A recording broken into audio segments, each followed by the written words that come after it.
오늘 본문 말씀도 예수님의 그 설교 팔복으로 시작되는 5장, 6장, 7장 이 세 장이 예수님의 야외 설교예요.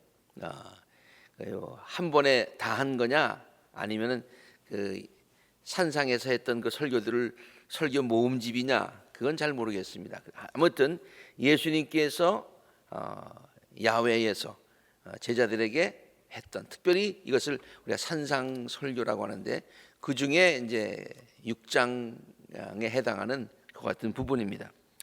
오늘 예수님의 그 야외 설교의 본문 내용은 우리가 정말 많이 들은, 너무 익히 알고 있는 그와 같은 말씀입니다. 그러나 또 들어도 은혜가 되고 또 들으면 들을수록 마음 가운데 확신이 생기는 그와 같은 말씀입니다.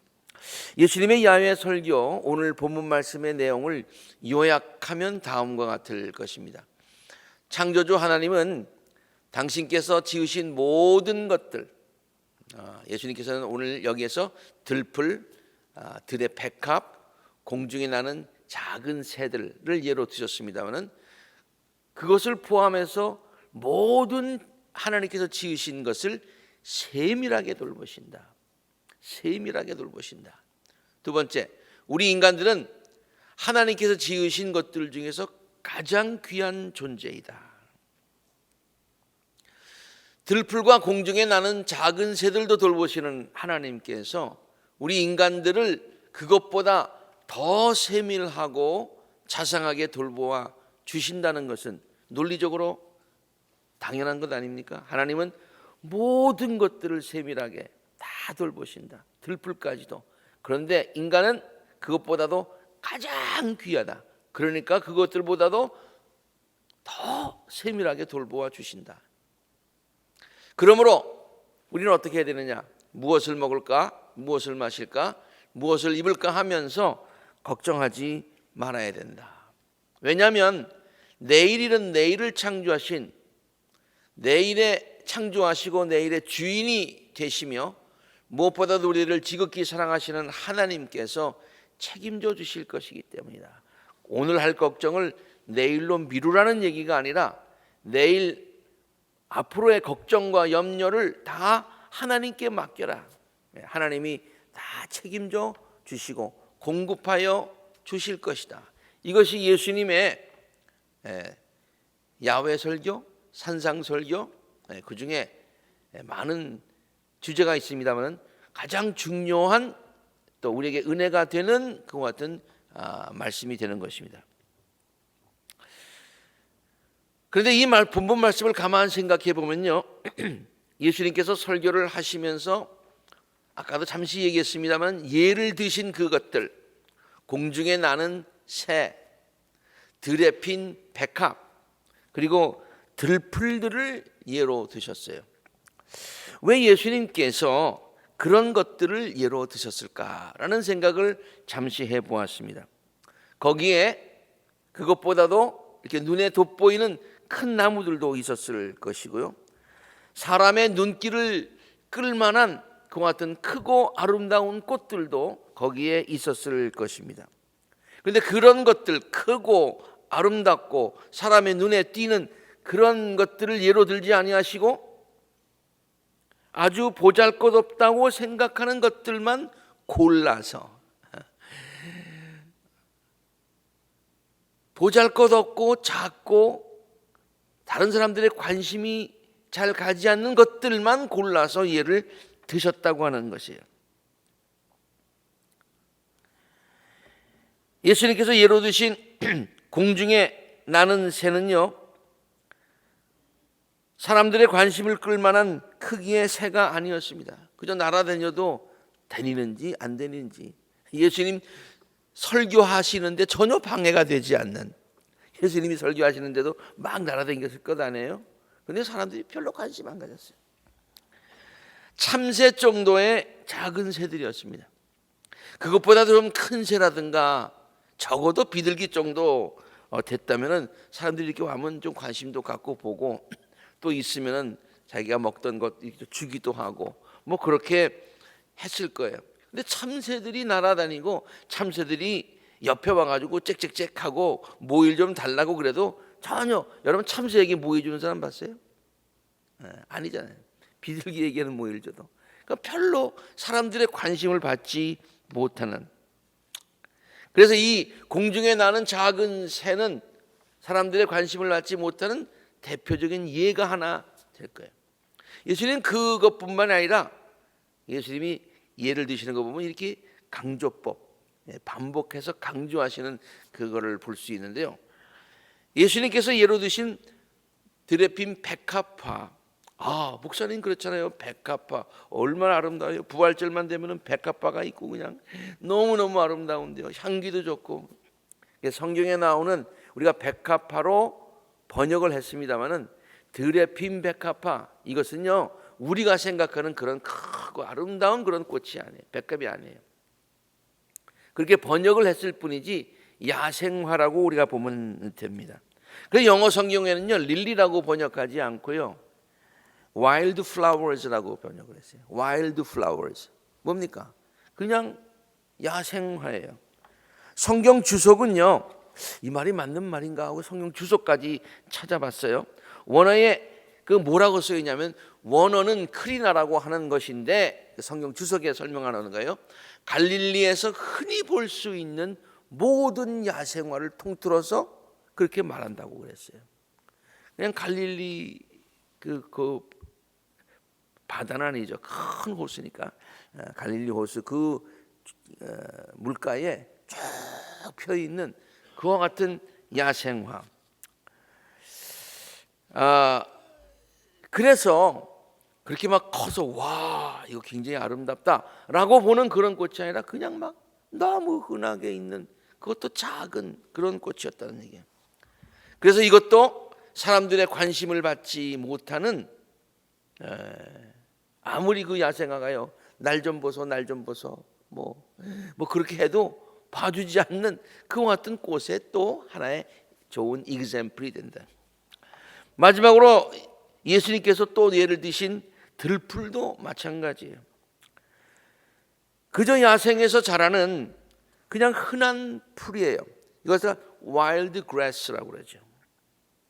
예수님도 들풀에 대해서 설명하시면서 어떻게까지 말씀을 하셨냐면은, 오늘 있다가 내일 아궁이에 들어갈 것들을 이렇게 얘기하고 계세요. 그러니까 이 모든 것들은 영어로 얘기하자면 significant한 것이 아니에요. 굉장히 이렇게 돋보이는 것이 아니라 insignificant. 그냥 보잘것없는 것, 그냥 흔한 것, 보통, 그래서 사람의 관심도 갖지 못하는 것, 이런 것들을 예로 반복해서 이렇게 드셨다는 것입니다.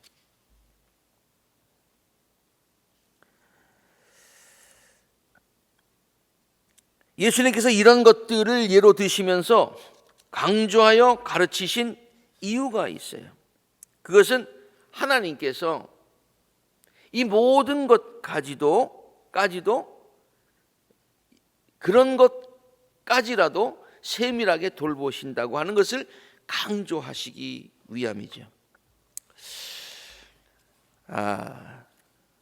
뭐 이렇게 표현을 하는 것이 맞는 얘기인지는 모르겠습니다만, 코로나 참 힘들었죠, 그렇죠? 근데 또 가만 긍정적으로 생각을 개인적으로 해보면은 코로나가 나에게 준 선물이 하나 있었어요. 그것이 뭐냐면은 그 전에는 전혀 그건 생각지도 못했던 것인데 그것밖에 할 게 없어서 그 코로나 아주 시작할 때 말이죠. 산행을 하게 되었는데 너무 그냥 fell in love 산행을 좋아하게 됐어요. 그래가지고 가능하면 일주일에 한 번씩 꼭 이제 산행을 가는데요. 산에 갈 때마다 놀라는 게 있어요. 같은 곳을 여러 번 가도 매번 달라요. 매번 달라요. 하나님이 매일매일 창조의 역사를 이루어 가시는 것 같아요. 그리고 또 산에 가서 느끼는 것이 있어요. 하나님께서는요 깊은 산의 작은 것들까지도 세밀하게 살피신다 라고 하는 그와 같은 거예요. 최근에 제가 산에 가서 제가 이 설교를 2주일 전에 3주 전인가요? 그때 우리 야외 예배를 하려고 그랬을 때 그것을 생각하면서 산에 가서 이 설교를 해야 되겠다라고 생각하고서 찍은 그런 사진들이 있어요. 예. 그 사진들은요, 제가 산에 가서 직접 최근에 찍은 사진들인데요, 정말 작은 꽃들만 골라서 찍은 거예요. 그리고 이렇게 그냥 사람의 눈에 금방 보이는 것이 아니라 잘 보이지 않는 그런만 관심 가지고 가면서 이렇게 봤어요. 그래가지고 저기 잘 안 보이는 곳인데 거기 참 굉장히 작은데 참 이쁘네. 그래서 찍은 사진들입니다. 어떤 것들은 약간 좀 커 보이는 것 같아요. 어떤 것들은요, 새끼손가락 손톱만한 그런 꽃들이에요. 여러분 어떠십니까? 참 이쁘죠. 어떤 거는 저 숲속 저 안쪽에 그런 아마 그런 것 작은 꽃들로 화사하게 피어 있는 것들을 보았습니다. 굉장히 작은 꽃이고요, 잘 안 보이는 곳에 있는데 자세히 살펴보면은 너무너무 아름다운 꽃들이에요. 아무리 작아도요, 자세히 보면은요, 이걸 갖다 확대해서 이렇게 보면 여러분 이제 크게 보셨습니다만은 있어야 할 것들은 다 있는 뭐 화개장터 같이 있어야 할 것들은 다 있는 뭐 그냥 정말 작은 것까지도 세밀하게 정말 놀라울 정도로 그렇게 아름다운 그런 꽃들입니다. 아무도 눈길을 주지 않는 깊은 산속에 작은 꽃들까지도 세밀하게 돌보아 주시고 살피시는 하나님의 세심하신 디테일한 그런 손길을 느낄 수가 있습니다. 몇 년 전에 제가 이게 자료들을 찾아보니까요, 아꼴라 칼람에 제가 이런 글을 쓴 것이 있더라고요. 오늘 설교와 연관이 있어서 한번 인용해 봅니다. 깊은 숲속에 있는 작은 풀, 아무도 눈길 한번 주지 않습니다. 참 외로워 보입니다. 아무 의미 없이 세상에 잠시 왔다가 사라지는 것 같이 보입니다. 그러나 그 풀도 하나님께서 돌보아 주십니다. 그 풀이 있기에 아름다운 숲이 있습니다. 그 풀도 자기 있는 곳에서 창조주 하나님을 찬양합니다. 세상에는 아무런 의미도 없이 존재하다가 그냥 사라지는 것은 아무것도 없습니다. 아무 의미 없는 것 같지만요, 저 숲속에 있는 작은 나무 같지만요, 아무도 한 번도 눈길도 주지 않는 것 같고 또 실제로 한 번도 눈길을 받아보지 못한 나무들도 있을 것이지만 그 나무들이 그냥 무의미한 것이 아니라 그 나무들이 산을 이룬다 그러네요. 이런 생각을 한번 해보았습니다. 여러분, 바로 이 시점에서 이 부분에서 우리 자신을 한번 생각해 봅시다. 우리는 하나님의 창조물이죠. 그런데 우리가 우리 자신을 생각할 때 들풀이라고 생각하십니까? 아까 예수님께서 예를 드신 그런 것들 어디에 해당한다고 생각하십니까? 꽃이라고 하는 것이 한번 좁혀서 생각한다 그러면은 우리는 어느 꽃이라고 생각을 하시나요? 화원에 사람들이 막 구경하러 오고 사러 오고 하는 그 화려한 화원에 쫙 펴 있는 그런 꽃이라고 생각이 되십니까? 그렇게 생각할 수도 있죠. 그렇게 생각하는 것이 교만이 아니라 참 자긍심을 가지고 살아가는 좋은 겁니다. 나쁜 게 아니에요. 응접실에 이렇게 아름다운 응접실에 있어서 많은 손님도 보고 집안 주인도 오고 가면 물도 주고 아유 이쁘다 그러는 꽃입니까? 아니면 거리에 피어 있는, 그래서 사람들이 이렇게 지나다니면서 보는 그런 꽃입니까? 아니면 사람들이 잘 가지 않는 그런 산에 있는 꽃이고, 또 오늘 예수님께서 우리가 지금 설교하고 있는 그 예로들은 정말 보이지도 않는 그곳에 있는 그런 이름도 빛도 없는 그런 꽃이라고 생각이 되십니까? 어떤 때는 이렇게 생각하다가 또 어떤 때는 이런 생각이 날 때도 있죠. 항상 뭐 나는 화려한 꽃이다, 나는 뭐 들풀과 같다, 그런 생각만 하겠어요. 그렇지만 우리 자신이 어떠한 것에 한번 우리가 아이덴티파이 할 수 있을까? 한번 이 시간 생각해 보시기 바랍니다. 어떤 때는 정말로 이 세상에 나 혼자 존재하고 있다, 하나님이 이 세상에 나 혼자 존재하는 것처럼 그렇게 나를 돌보아 주시다고 느낄 때도 있어요. 그리고 세상 모든 사람들이 칭찬해주고 그 다음에 귀하게 여겨주는 그것을 느끼면서 기쁨 가운데 살아갈 때가 있습니다. 그러나 때로 우리들은 우리의 삶이 들에 핀 꽃처럼 아무도 관심을 갖지 않는 것과 같은 존재라고 생각을 할 때도 있습니다. 아무도 우리들의 처지와 형편을 몰라준다고 생각할 때가 있습니다. 심지어 남편과 아내 사이에도 서로가 무관심하며 뭐 투명인간이라고 그러나요? 있는데 안 보이는 거예요. 나의 속마음 몰라주고 자녀들도 나의 마음을 몰라준다고 생각될 때가 있습니다. 사업은 잘 되지 않는데 아무도 나의 어려운 사정을 모른다고 생각되어질 때가 있습니다. 몸이 아픈 분들은 고통에 시달리는 긴 밤을 보내면서 세상에 혼자밖에 없다는 외로움에 몸부림칠 때도 있을 것입니다. 이민 생활에 어려움을 겪는 사람들은 미국이라는 큰 들판에 홀로 서 있으면서 온갖 풍파를 다 겪고 있다는 느낌을 가질 때도 있을 것입니다. 그렇지 않아도 힘든데 경제가 어려워지고 전쟁의 소식은 있고 코로나와 같은 그 같은 팬데믹이 다가오고 엎친 데 덮쳤다고 그러나요? 갈릴리 호수로부터 불어오는 세찬 바람을 견뎌야 하는 들불들처럼 말입니다. 굉장히 넓어요. 갈릴리 호수가가 넓으니까 그 주변에 있는 많은 들풀들이 알아두지 않고 외로운데 거기다가 강으로부터 흘러오는 그 바람이 낮에는 이렇게 밤에는 저렇게 굉장히 센 바람들이 거기에 많이 분다고 합니다. 그 바람을 견뎌야 되는 들불들처럼 우리가 그렇게 느껴질 때가 있다, 그런 얘기예요. 그러나 예수님은 오늘 산상수훈을 통하여서 우리들에게 귀한 사실을 일깨워 주고 계십니다. 그것은 바로 우리들은 하나님께서 공중에 나는 새들보다 들에 핀 야생화나 들풀들보다도 우리들을 더 사랑하시고 아끼시고 돌보아 주신다고 하는 거예요. 그 조그만 꽃도 솔로몬의 영화보다도 더 귀하게 하신다면 그것보다도 훨씬 더 우리들을 얼마나 세심하게 돌보아 주실 것인가 라고 하는 것이죠.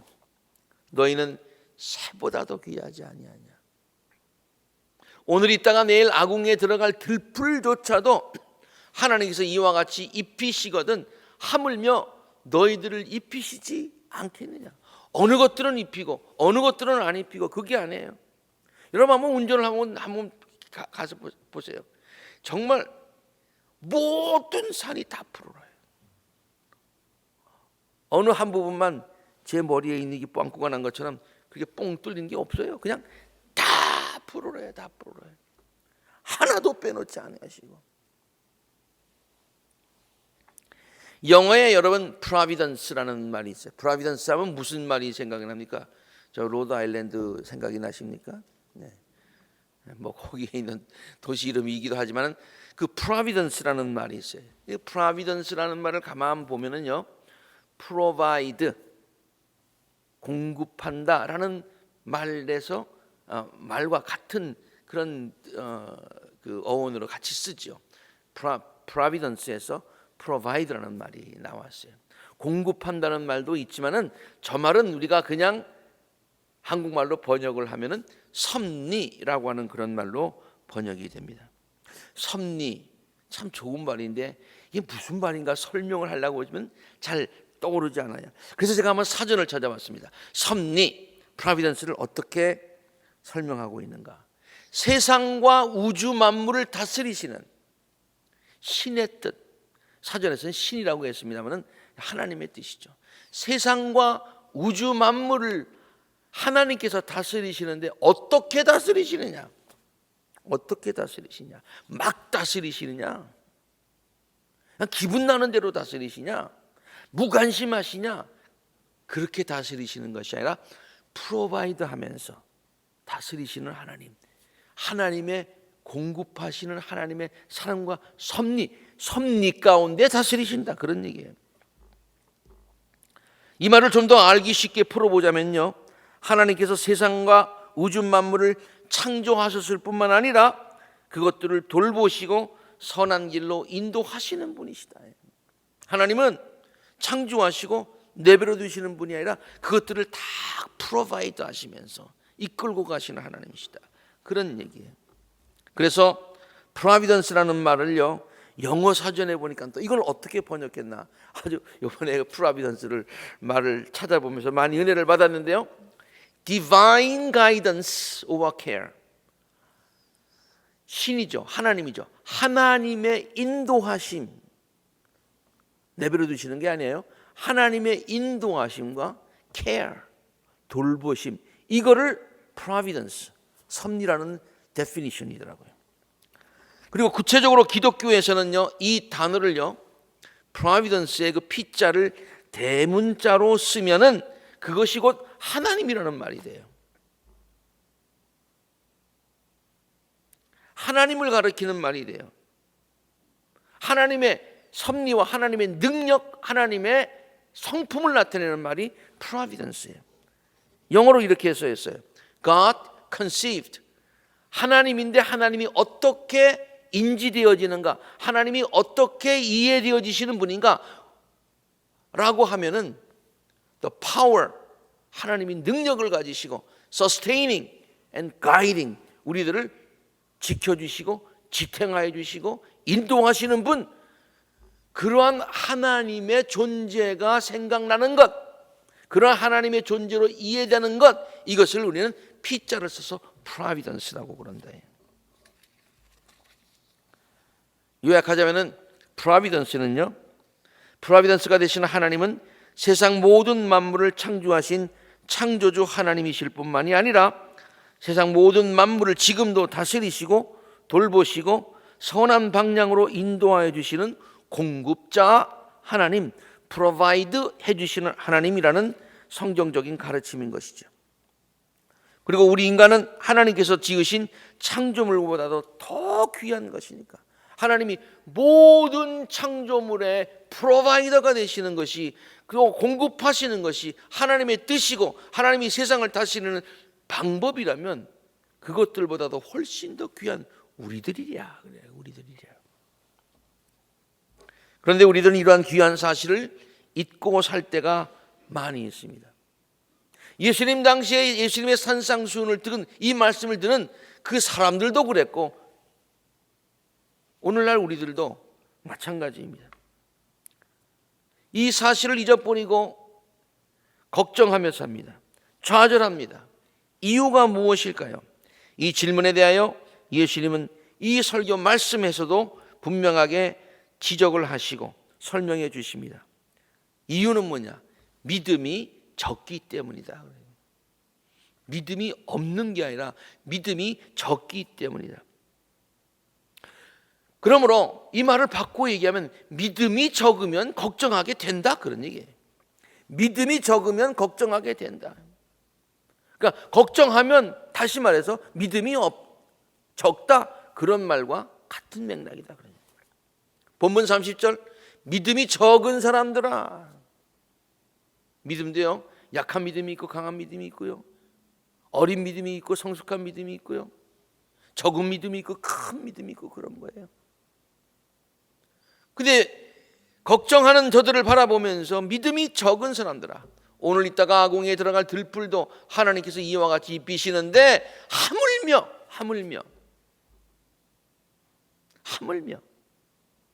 이 하물며라는 말을 쓸 때 되게 좀 답답한 마음을 표현할 때 하물며라는 말을 많이 쓰지 않습니까? 너희들을 입히시지 않겠느냐. 믿음이 전혀 없다는 얘기 아니에요.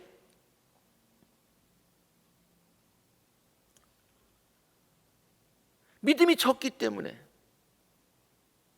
그만한 힘이 없기 때문에, 그 걱정을 넘어설 수 있는 믿음이 없기 때문에 힘이 없는 거예요. 그래서 절망하는 거예요. 좌절하는 거예요. 쓰러지는 거예요. 온전한 믿음을 갖지 못했다는 것이. 온전한 믿음이라고 하는 것은 하나님의 존재를 믿는 것뿐만이 아니라 하나님의 그 능력, 하나님의 본성, 우리를 향한 하나님의 사랑, 그것까지 믿어야 된다는 그런 말이죠. 사랑하는 아콜라 재단의 모든 성도 여러분, 정말 이렇게 한번 드라이브를 하시고 가시다 보면요, 너무너무 아름다운 자연들이 많이 있어요. 하나님께서 세상을 얼마나 아름답게 지으셨는지 몰라요. 뭐 구태 어디 여행 가지 않더라도 말이죠, 하나하나 보세요. 평소에 눈이 가지 않는 곳까지 한번 살펴보세요. 그것까지도 하나님께서 돌보신다는 사실을 깨닫게 되실 것입니다. 하나님은 위대하신 분이십니다. 그리고 세밀하신 분이십니다. 이러한 하나님의 작품들을 보면서 위대하신 하나님께 찬양과 경배를 드리시기를 바라고요. 그리고 그것들을 바라보면서 동시에 무슨 생각을 하면, 나는 이것들보다도 귀한 존재. 아니, 하나님께서 나를 그렇게 여겨주신다. 이건 나는 이것들보다 귀한 하는 건 아니라 예수님께서 말씀하셨잖아요. 우리가 그것들보다 귀하다고 예수님께서 말씀해 주셨잖아요. 그러면서 이러한 믿음과 확신을 가지시기를 바랍니다. 우리들은 이 모든 창조물보다도 가장 귀한 존재다. 하늘의 새도 먹이시고 들의 백합화도 입히신다는 하나님께서 그보다 훨씬 더 귀한 우리들을 먹이시고 입히시고 돌보아 주신다.